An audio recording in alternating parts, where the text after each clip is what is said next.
महाभागवत श्री ज्योति पंत। 18वीं शताब्दी की बात है। महाराष्ट्र प्रांत सतारा जिले के बिटे नामक गांव में गोपाल पंत नामक एक गरीब ब्राह्मण ग्राम के बालकों को पढ़ाकर अपना काम चलाते थे। गोपाल जी पढ़ाने में बड़े ही चतुर थे। उस समय विश्वविद्यालयों की परीक्षा तो नहीं थी, परंतु इन त्यागी गरीब गुरुओं से शिक्षा पाए हुए विद्यार्थी जिस यथार्थ योग्यता को पाते थे, आज के डिग्रीधारी लोग अपने नाम के पीछे कई अक्षर जोड़ लेने पर भी उस योग्यता से प्रायः वंचित ही रहते हैं। उनके सदाचार, शील, तप, धर्मपरायणता, सरलता, श्रद्धा, संयम आदि की तुलना में तो आज का विद्यार्थी समुदाय रखा ही नहीं जा सकता। पंत जी की पाठशाला से भी ऐसे बड़े बड़े विद्वान निकले थे। पंत जी के एक लड़का था जिसका नाम था ज्योति पंत। पंडित जी सभी लड़कों को बड़े परिश्रम से पढ़ाते थे। फिर अपने पुत्र के लिए तो कहना ही क्या था। वे जी जान से परिश्रम करके उसे अपने से बढ़कर विद्वान बनाना चाहते थे, परंतु दैव की इच्छा कुछ और ही थी। ज्योति पंत की उम्र 20 साल की पूरी हो गई, परंतु पढ़ने के नाम पर उसने सिवा राम नाम लेने के और कुछ भी नहीं पढ़ा। ज्योति पंत का यज्ञोपवीत संस्कार होने पर पिता ने लगातार 6 महीने तक उसे तीनों समय संध्या दी, परंतु गायत्री का मंत्र भी याद नहीं हुआ। लड़के की ऐसी मंद बुद्धि देखकर गोपाल पंत को जो दुख होता था, उसका अनुमान कोई वैसा ही विद्वान पिता कर सकता है। एक दिन पंत जी उद्विग्न होकर विचार कर रहे थे कि ऐसे पुत्र से तो पुत्रहीन रहना अच्छा है। यह मूर्ख तो मेरी विद्वता पर कलंक लगाने वाला होगा। इतने में ही ज्योति उनके सामने आ गया। उसे देखकर पंडित जी को दुख के मारे गुस्सा आ गया और उन्होंने इस घर में रहना है तो विद्या पढ़कर आओ कहकर उसे घर से निकाल दिया। इस समाचार से ज्योति की माता को बड़ा दुख हुआ। उसने रोकर पति से कहा कि स्वामिन, आपने यह क्या किया? मेरा ज्योति मूर्ख है, पर मेरे तो हृदय का वही एकमात्र अवलंबन है। इकलौते लड़के को घर से निकालते आपको दया नहीं आई? वह कहां गया होगा, क्या करता होगा, उसे कौन खाने को देगा? आप पता लगाकर उसे लाइए। उसे आंखों से देखे बिना मैं अन्न ग्रहण नहीं करूंगी। इतना कहकर वो रोने लगी। पत्नी की दशा देखकर और उसकी बातें सुनकर गोपाल जी का हृदय भी पसीज गया। उनकी आंखों से आंसू की बूंदें टपक पड़ी। वे पुत्र को खोजने निकले, परंतु कहीं पता न लगा। उन्हें क्या मालूम था कि मेरी यह निष्ठुरता ही पुत्र के परम कल्याण का कारण बनेगी। ज्योति पंत घर से निकाला जाकर अपने मित्रों के पास आया और उन्हें साथ लेकर जंगल में गया। गांव के बाहर गणेश जी का एक जीर्ण मंदिर था। श्री गणेश जी के दर्शन कर ज्योति पंत ने सरल विश्वास और दृढ़ निश्चय के साथ कहा, आह, ये तो विद्या के दाता गणेश जी ही मिल गए हैं। अब क्या चिंता है? इनसे 14 विद्या और 64 कलाएं मांग लेंगे। यह दयालु क्या इतनी सी दया हम लोगों पर नहीं करेंगे? लड़कों ने भी ज्योति पंत की बात का समर्थन किया, पर ज्योति पंत ने कहा कि अच्छा, तो अब श्री गणेश जी की कृपा न होने तक हम लोगों को परम श्रद्धा के साथ यहीं बैठकर उनका स्तवन करना चाहिए। साथियों ने कहा कि यह हमसे नहीं होगा। तेरी इच्छा हो तो तू चाहे यहां बैठकर रह, हम लोग तो यहां नहीं रहेंगे। पहले ही बहुत देर हो गई है। यदि थोड़ा सा भी समय और बीत गया तो हमारे माता पिता बहुत नाराज होंगे। यूं कहकर वे सब वहां से जाने लगे। ज्योति पंत ने उन लोगों को बहुत समझाया बुझाया, परंतु किसी ने उसकी बात नहीं मानी। अंत में ज्योति पंत ने कहा कि भाइयों, तुम लोग जाना ही चाहते हो तो जाओ, मैं तो यहीं बैठूंगा। जब तक गणेश जी दर्शन नहीं देंगे यहीं बैठा रहूंगा।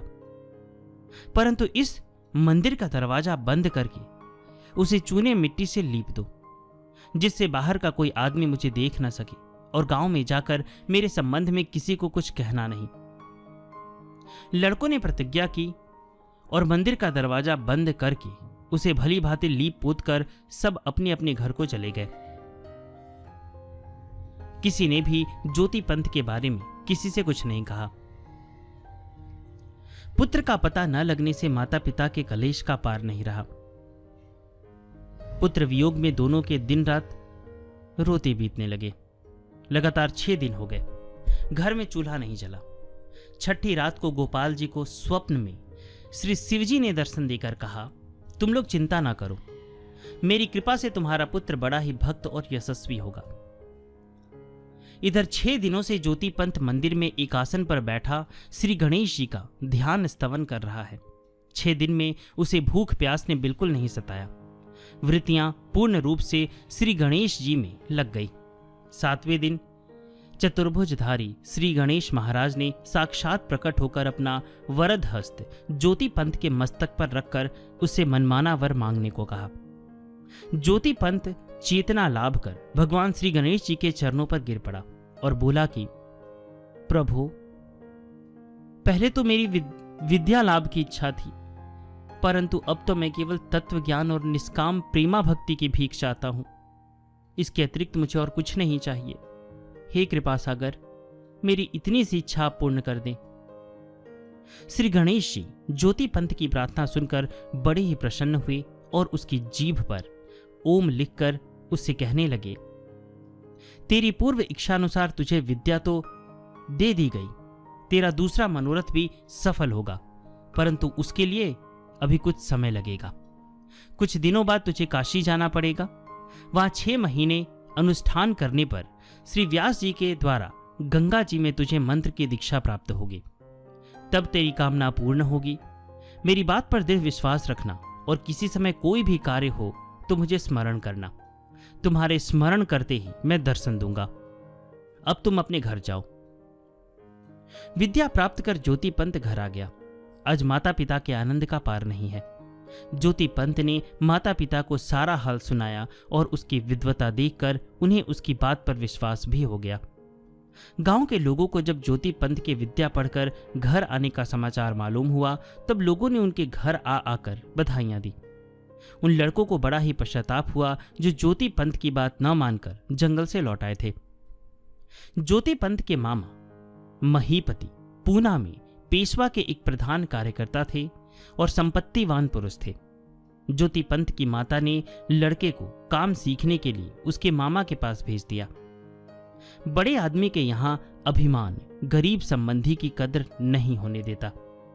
इसी के अनुसार महीपति ने संकोचवश भांजे ज्योति पंत को रख तो लिया, पर उसे नौकरी दी 4 रुपए माहबार की ही। उस जमाने में 4 रुपए कम भी नहीं थे, अतः ज्योति पंत का काम मजे से चलने लगा। दफ्तर में हिसाब किताब का काम बहुत चढ़ गया था। पेशवा ने 3 दिन के अंदर सारे बही खाते ठीक कर देने का कड़ा हुक्म दे दिया। काम इतना अधिक था कि दफ्तर के सारे कर्मचारी लगकर भी उसे 1 महीने से कम में नहीं कर सकते थे, परंतु पेशवा की आज्ञा पर कुछ बोलने की हिम्मत किसी की भी नहीं थी। महीपति की चिंता का पार नहीं रहा। ज्योति पंत ने मामा की यह दशा देख उनसे कहा, आप चिंता ना करें, 3 रोज के अंदर सारे बही खाते ठीक हो जाएंगे। किसी एकांत कमरे में आप दावत, कलम, कागज, बही खाते, बैठने के लिए अच्छी गद्दी, तकिया, रोशनी, शुद्ध जल और फलाहार का सारा सामान रखवाकर कमरा बंद करवा दे। 3 रोज में सारा हिसाब लिखा जाने पर मैं इशारा कर दूंगा, तब आप किवाड़ खुलवा दीजिएगा। इस बात पर लोगों ने बड़ा मजाक उड़ाया, परंतु चिंतातुर महीपति ने भगवान पर भरोसा कर भांजे के कथनानुसार एक अलग कमरे में सब व्यवस्था कर दी और उसके कमरे में चले जाने पर दरवाजा बंद कर दिया। ज्योति पंत ने अंदर जाकर विधि पूर्वक भगवान श्री गणेश का पूजन करके उन्हें स्मरण किया। तत्काल गणेश जी ने प्रकट होकर स्मरण करने का कारण पूछा। ज्योति पंत ने पूजन प्रार्थना करने के बाद सारे समाचार सुनाकर हिसाब लिख देने की प्रार्थना की। भक्त भयहारी भवानी नंदन लिखने को बैठ गए और उसके इच्छानुसार 3 दिन में सारा हिसाब लिखकर तैयार कर दिया और अंतर्धान हो गए। इधर बाहर लोगों ने महीपति को समझाकर कहा कि भला इतना बड़ा काम वह अनुभव शून्य बालक 3 दिन में कैसे कर देगा। अपने बच्चे की बात पर विश्वास कर बड़ी भूल की। कहीं बालक अंदर ही अंदर दम घुटकर मर जाएगा तो व्यर्थ की ब्रह्म हत्या लगेगी और आपकी बहन सदा के लिए दुखी होकर आपको शाप देगी।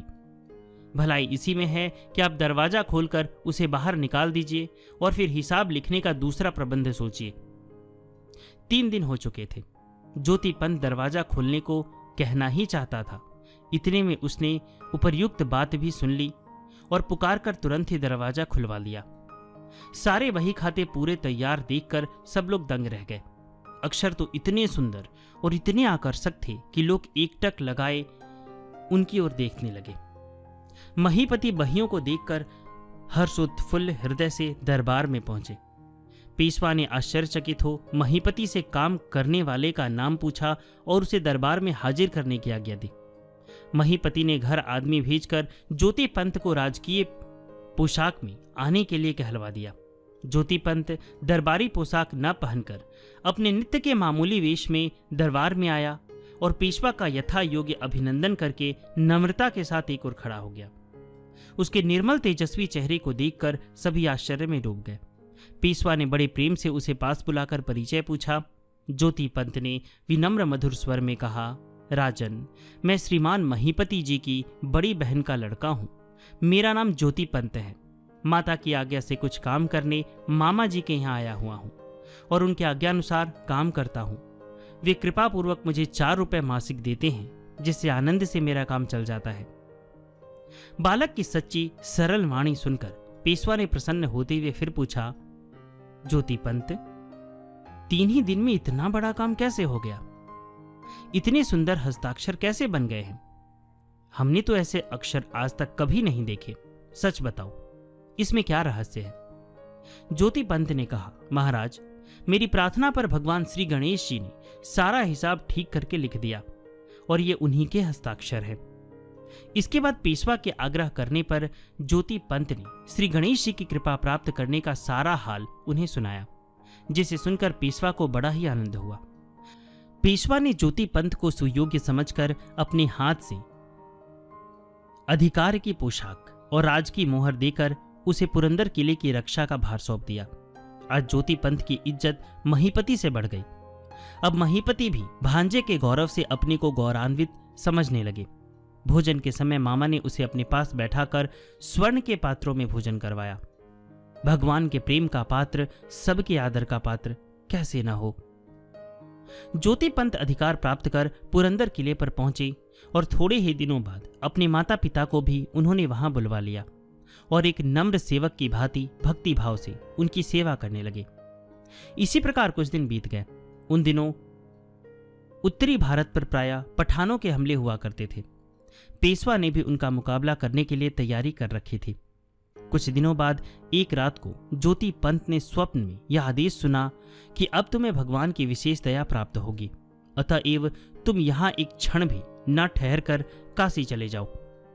दूसरे ही दिन ज्योति पंत ने पेशवा से हमेशा के लिए नौकरी से मुक्त होने की प्रार्थना की और उनसे आज्ञा पाकर अपनी सारी पूंजी गरीबों को बांटकर एक ब्राह्मण को साथ ले काशी चले गए। वहां उनका त्याग में जीवन हो गया। वे प्रतिदिन प्रातःकाल से लेकर मध्याह्न के 12 बजे तक मणिकर्णिका में कमर तक जल में खड़े रहकर मंत्र जाप किया करते। तदुपरांत मधुकरी मांग लाते और उसका भगवान को भोग लगाकर प्रसाद ग्रहण करते। इस प्रकार 6 महीने निर्विघ्न बीत गए। एक दिन नित्य क्रमानुसार ज्योति पंत जी श्री गंगा जी में खड़े जप कर रहे थे कि एक मलेच्छ ने आकर उनके शरीर पर पानी के छींटे डाल दिए। वे पुनः स्नान करके जप करने लगे। उस पुरुष ने फिर छींटे डाले। तब ज्योति पंत जी जरा आवेश के साथ उससे बोले कि देखो, इस तरह किसी के अनुष्ठान में विघ्न डालना उचित नहीं है। ज्योति पंत जी का यह सात्विक प्रकोप देखकर मलेच्छ हंसने लगा और तत्काल ही भगवान वेद व्यास के रूप में बदल गया। ज्योति पंत ने मलेच्छ रूप में आए हुए भगवान व्यास को पहचान कर उन्हें भक्तिपूर्वक प्रणाम किया। व्यास जी ने आज्ञा दी कि वत्स, अब तुम्हारा अनुष्ठान पूर्ण हो गया है। आज रात को व्यास मंडप में जाकर सो जाओ। मैं तुम्हें वहां श्रीमद् भागवत लाकर दूंगा, जिसके पारायण से तुम्हें यथार्थ तत्व ज्ञान और प्रेम भक्ति की प्राप्ति होगी। इतना कहकर और ओम नमो भगवते वासुदेवाय इस द्वादशाक्षर मंत्र का उपदेश देकर भगवान व्यास अंतर्धान हो गए। रात को ज्योति पंत जी व्यास मंडप में जाकर सो गए। व्यास जी ने 12 स्कंद भागवत लाकर उनके सिरहाने रख दिया। प्रातःकाल उठते ही उन्होंने ग्रंथ के दर्शन कर साष्टांग दंडवत किया और मणिकर्णिका में स्नान करके ज्ञान मंडप में बैठकर प्रातःकाल से लेकर संध्या पर्यंत श्रीमद् भागवत का पारायण आरंभ कर दिया। श्रीमद् भागवत के नित्य पारायण और अध्ययन से ज्योति पंत जी का तप और तेज अत्यंत बढ़ गया। एक दिन भगवान श्री विश्वनाथ बूढ़े ब्राह्मण के रूप में जाकर ज्योति पंत के सामने खड़े हो उनका भागवत पारायण सुनने लगे। भगवान शंकर के प्रभाव से ज्योति पंत जी की जिह्वा लड़खड़ा गई और उनसे अस्पष्ट उच्चारण होने लगा। भगवान भोलेनाथ ने विनोद पूर्वक कहा, पंडित जी महाराज, क्या रोज इसी तरह पारायण करते हो? उनका यह प्रश्न सुनते ही ज्योति पंत जी ने बूढ़े बाबा को पहचान लिया और उठकर बड़े ही सम्मान और भक्ति के साथ अश्रुपूर्ण नेत्र हो वे भगवान के चरणों पर गिर पड़े। श्री शिव जी ने प्रसन्न होकर आज्ञा दी कि अब तुम्हारा मनोरथ पूर्ण हो गया। तुम्हें यथार्थ तत्व ज्ञान और प्रेमा भक्ति की प्राप्ति हो गई। अब तुम्हें किसी साधन की आवश्यकता नहीं है। तुम मेरी आज्ञा से समस्त पुरुषार्थों के मूल कारण भगवान के भजन मार्ग में लोगों को लगाओ और उनका कल्याण करो।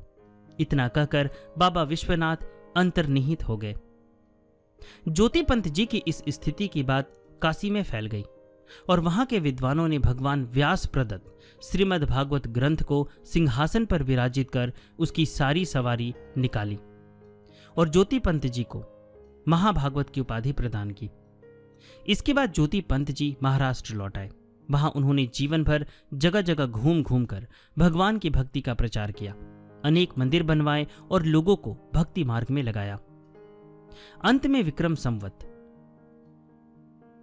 1845 कीलक नामक संवत्सर की मार्गशीर्ष कृष्णा त्रयोदशी को इस नश्वर संसार को छोड़कर ज्योति पंत जी परम धाम को पधार गए। मराठी में ज्योति पंत जी की भक्ति, ज्ञान और वैराग्य परक बहुत रचनाएं मिलती हैं। श्रीमद् भागवत के 12 स्कंदों पर आपने ओबी छंदों में टीका लिखी थी, पर इस समय वह पूरा ग्रंथ उपलब्ध नहीं है।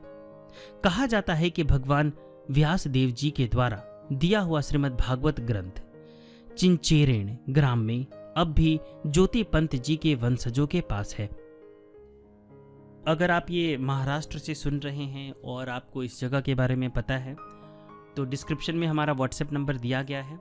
अगर आप चिंचेरण ग्राम जा सकते हैं या अगर उसके आसपास रहते हैं तो वो जो ग्रंथ है, वो जो श्रीमद् भागवत ग्रंथ हैं, उसका दर्शन हमें करवाएं।